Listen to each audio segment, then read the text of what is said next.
వి gold trusted gold buyers తాకట్టులో ఉన్న బంగారాన్ని విడిపించి ఈ రోజు ఉన్న మార్కెట్ ధరకే కొనబడును. మరిన్ని వివరాలకు సంప్రదించండి 77107720. ఆంధ్రప్రదేశ్ గ్రామీణ ఫీల్డ్ అసిస్టెంట్లు అంతా కూడా ఈ రోజు రోడ్డు ఎక్కిన పరిస్థితి కనిపిస్తుంది. ముఖ్యంగా చూసుకుంటే వీళ్ళంతా కూడా ప్రతిదీ కూడా డిమాండ్ చేస్తున్న పరిస్థితి కనిపిస్తుంది. ఎందుకంటే వీళ్ళకి రావాల్సినటువంటి జీతాలు కానీ వీళ్ళకి రావాల్సినటువంటి బత్యాలు కానీ ఏవి కూడా రావట్లేదంటూ ఆందోళన చేస్తున్న పరిస్థితి కనిపిస్తుంది. ఇదే క్రమంలోనే వీళ్ళకి కనీసం ఉద్యోగ భద్రత కూడా లేదంటూ ఈరోజు విజయనగరం కలెక్టరేట్ వద్ద కూడా వచ్చి వీళ్ళు ధర్నా చేస్తున్నటువంటి నేపథ్యం అయితే కనిపిస్తుంది. ఇదే క్రమంలో మనతో పాటు వాళ్ళు ఉన్నారు, వాళ్ళతో మాట్లాడి మరి వాళ్ళు తెలుసుకునే ప్రయత్నం చేద్దాం. చెప్పండి, ప్రధానంగా మీ డిమాండ్స్ ఏంటి, ఏం కావాలండి? అన్న ముందుగంటగా మీ ఆర్టీవీ టీవీ వాళ్ళకి మా ఫీల్డ్ అసిస్టెంట్ జిల్లా యూనియన్ తరఫున మీకు ప్రత్యేకమైన నమస్కారాలు, ధన్యవాదాలు అన్న. మాకైతే గవర్నమెంట్ వచ్చి ఒక 1 ఇయర్ మేము ఏ గవర్నమెంట్లు ఉన్నా అన్ని గవర్నమెంట్లకి పేద ప్రజలకి ఏదైతే గ్రామీణ సేవకులు ఉన్నారో వాళ్ళందరికీ 365 రోజులు మాకు ఎన్ని ఇబ్బందులు ఉన్నప్పుడు కూడా ఇచ్చి వాళ్ళ పని కల్పిస్తూ వాళ్ళకి భరోసాగా మేము ఉంటున్నామన్నా. కానీ ఏ ప్రభుత్వం వచ్చినప్పుడు కూడా మా న్యాయమైన డిమాండ్లు కానీ మాకున్న నోటుపాట్లు కానీ ఏవీ తీర్చట్లేదు. మేము కూడా 6300 జీతంతో మేమందరం చాలామంది మహిళా సోదరిమణులు కూడా దూర ప్రాంతాల నుంచి 3 నెలల జీతాలు లేక అనేకమైన రకాల టార్గెట్లు పెట్టి గ్రామ పంచాయతీకి 25 పారం పని తవ్వమంటున్నారు, సోక్ పిట్లు తవ్వమంటారు, కంపోస్ట్ పిట్లు తవ్వమంటారు, హార్టికల్చర్ తెమ్మంటారు. ఈరోజైతే మరి గ్రామాల్లోకి వెళ్తే రైతులు మేము అడిగినట్లయితే అక్కడక్కడ మా శాతం మీద వరకు ఒక 5-6 మేము ఎంతో ప్రయత్నం చేసి తవ్వగలుగుతాం తప్ప పూర్తి స్థాయిలో ఏ ఫీల్డ్ అసిస్టెంట్ కూడా మరి ఈ రైతులతో మాట్లాడడానికి వాల్యుబుల్ ల్యాండ్స్ మీ వ్యవసాయ పొలాల్లో మేము తవ్వలేమని చెప్పేసి రైతుల చేతులు ఎత్తే పరిస్థితి. మరి దాన్ని చూసుకొని మేమందరం ఈరోజు 3 నెలల నుంచి చాలా జీతాలు మాకు 6300 జీతం. అదే ఈరోజు లేబర్ పనిచేస్తే 307 రూపాయలు మనకి ఈ గవర్నమెంట్ ఇవ్వడం జరుగుతుంది.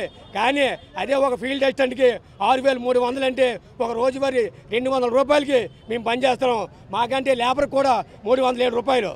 మాకు ఎటువంటి భద్రత లేదు, కొన్ని మండల లెవెల్లో బదిలీలు లేవు, మాకు అనేక రకాలైన ఇబ్బందులు ఉన్నాయి. మరి కాంట్రాక్ట్ రెన్యువల్ అనేది ప్రతి April to March to contract renewal చేయాలి. ప్రతి ఇయర్ కూడా మాకు 3-4 నెలలు ఆ కాంట్రాక్ట్ రెన్యువల్ అవ్వకుండా ఇబ్బంది పడడం జరుగుతుంది. మేము ఏ రాజకీయ పార్టీకి ఏ గవర్నమెంట్ ఉంటే ఆ గవర్నమెంట్కి మేము అందరం కూడా కలిసికట్టుగా పనిచేసి గవర్నమెంట్ ఏదైతే మాకు టార్గెట్లు ఇస్తుందో ఆ టార్గెట్లు కూడా మా శతవిధాలు కష్టపడి మా బతుకు తెరుగు కోసం, మా బతుకు కోసం మేము వీళ్ళు చెప్పే విధంగా అన్ని కూడా మీ సక్రమంగా ప్రభుత్వ కార్యక్రమాల్లో కూడా పార్టిసిపేషన్ చేసి ప్రభుత్వాలకు అన్ని కూడా అనుకూలం పనిచేస్తున్నాం. ఇవాళ మాకు చాలీ జీతాలు ఇవాళ ఒక కాంట్రాక్ట్లో పనిచేసిన వాళ్ళకి 26,000 రూపాయల జీతం ఇవ్వాలి, మాకు 6,300 జీతం. మీరు ప్రభుత్వాన్ని దృష్టికి తీసుకెళ్ళి మా ఫీల్డ్ అసిస్టెంట్ చాలామంది మహిళలు ఉన్నారు, చాలామంది చిన్నపిల్లలు చాలీ జీతాలతో బతుకుతూ కుటుంబాన్ని నెట్టుగా చాలా ఇబ్బంది పడిపోయి ఈరోజు ఈ మహిళా సోదరి కన్నీరు పెట్టుకున్న పరిస్థితి. మరి మేము అందరం కూడా పేదోళ్ళమే, మా పేదోళ్ళకి న్యాయమైన డిమాండ్లు తీర్చాలి. 26,000 జీతం తక్షణమే ఈ గవర్నమెంట్ అమలు చేయాలి. మరి ముఖ్యమంత్రి గారికి, ఉప ముఖ్యమంత్రి గారికి మీ తరపున ప్రత్యేకమైన ఈ మెసేజ్ పంపిస్తారని మీ అందరికీ సభముఖంగా మీరు చెప్పండి. ప్రధాన మీ డిమాండ్స్ ఏంటి, ఏం కావాలి ఏంటి? ఇంత భారీ ఎత్తున చూసుకుంటే మహిళల ఫీల్డ్ అసిస్టెంట్లు అంతా కూడా ఈరోజు వచ్చారు. కేవలంగా మహిళలకు సంబంధించినటువంటి ఎటువంటి ఇబ్బందులు ఎదుర్కొంటున్నారు, మీకు కావాల్సిన డిమాండ్లు ఏంటి? సార్, మేము ఇంత వర్షంలో కూడా దూర ప్రాంతాల నుంచి ఇక్కడికి రావడానికి కారణం ఒకటే సార్. మేము 18 సంవత్సరాల నుంచి ఈ వ్యవస్థలో మేము పనిచేస్తున్నాము. ఏ గవర్నమెంట్ వచ్చినా సరే మమ్మల్ని ఎవరు కూడా పట్టించుకోలేదు. ఈ పట్టించుకుపోయిన దాని మీద 3 నెలలు బట్టి మాకు జీతాలు లేవు సార్. మా భర్తలు వదిలేసి, మా పిల్లలు వదిలేసి ఎండనక వాననక చెట్టనక చేమనక పామనక మేము పరిగెట్టి చెరువులంట మేము వేతనదారులతో పనిచేస్తున్నాం సార్. గవర్నమెంట్కి ఎటువంటి సింపతి కూడా మా మీద లేదు సార్, ఎటువంటి స్థానుభూతి కూడా మా మీద లేదు సార్. మేము ఈ రోజున ఈ రోడ్డు ఎక్కడానికి కారణం కాంట్రాక్ట్ రెన్యువల్ అన్నది ఆపివేయడం వల్ల మాకు 3 నెలల జీతం లేదు సార్. ఆ వచ్చిన 9,000 రూపాయల జీతం కూడా 8,000 రూపాయల జీతం కూడా మాకు టైంకి అయిపోతే మా బిడ్డలు మేము ఎలా బతుకుతాం సార్? మా మనోవేదన మీ అందరికీ తెలియపరచాలని ఒక ఉద్దేశంతో మేము ఈ రోజున రోడ్డు ఎక్కాం. ఎంత వర్షంలో కూడా ఈ ఆడవాళ్ళు అందరం కూడా వచ్చామంటే మేము ఎలా బతుకుతాం? మా భర్తల్ని మా పిల్లల్ని మేము ఎలా పెంచుతాం సార్? వచ్చిన 8,000 9,000 జీతం కూడా కాంట్రాక్ట్ రెన్యువల్ లేకపోతే మా పరిస్థితి ఏంటి సార్? ఈ రోజుల్లోనూ మాకు కనీస వేతనం 26,000 అని ఇప్పించండి సార్. మాకు పొలిటికల్ ప్రెజరింగ్ ఎక్కువ ఉంది సార్. పొలిటికల్ ప్రెజరింగ్ వల్ల మాకు చాలామంది తొలగించేశారు. ఈ పొలిటికల్ ప్రెజరింగ్ తగ్గించాలనుకుంటే ఆ గవర్నమెంట్ వచ్చింది ఒక 10 మందిని తీసింది, ఈ గవర్నమెంట్ వచ్చింది 10 మందిని తీసింది అనే వ్యవస్థ లేకుండా మాకు మండల స్థాయి బదిలీ ఇప్పించండి.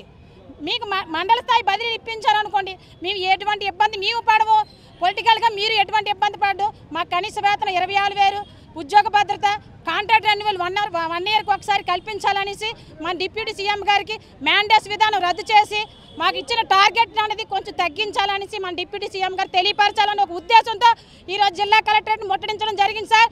ఇది పవన్ కళ్యాణ్ గారు ఉద్దేశించి నేను ఏది మాట్లాడట్లేదు సార్. ఈ గవర్నమెంట్లోనూ ఎటువంటి చెడ్డ పేరు రాకూడదని ఒక ఉద్దేశంతోనే ఈ గవర్నమెంట్ని ఉద్దేశించి నేను మాట్లాడుతున్నాం. మా ప్రతి ఒక్క ఫీల్డ్ అసిస్టెంట్ టీడీపీ వస్తే టీడీపీకి అనుగుణంగా, వైసీపీ వస్తే వైసీపీకి అనుగుణంగానే మేము తిరుగుతున్నాం. మాకు కావాల్సింది ఉద్యోగము, మాకు కావాల్సింది రాజకీయం కాదు సార్. అదే ఉద్దేశంతో మేము ఈ రోజుని రోడ్డు ఎక్కాము. మాకు వచ్చిన 9,000 జీతం కూడా మాకు 3 నెలలకు ఒకసారి కూడా ఇవ్వకపోతే మేము ఏం పిల్లలు పెంచుకుంటాం సార్. మేము మా భర్తలకి మేమేం సమాధానం చెప్తాం? ఆ వేదంతో ఈరోజు కలెక్టరేట్ ముట్టడించాం సార్. ఇది పవన్ కళ్యాణ్ గారు దృష్టిలో పెట్టుకొని మా జీతాలు రెన్యువల్ చేసి, మా కనీస వేతనం 26,000 చేసి, మాకు ఉద్యోగ భద్రత కల్పించి, మాకు మండల స్థాయి బదిలీ కల్పిస్తే ఆ అన్నయ్యకి ఎప్పుడు మేము రుణపడి ఉంటాం సార్. ఇదే మేము ఫీల్డ్ అసిస్టెంట్ యూనియన్ తరఫున మేము కోరుకుంటున్నాం.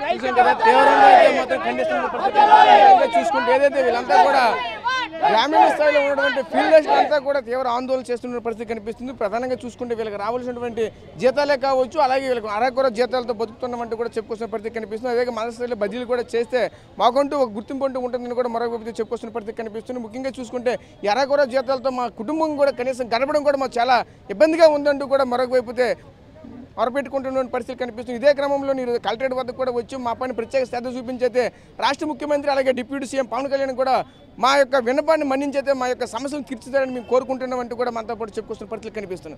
Camera person Naidu Rajesh RTV Vizianagaram నుంచి.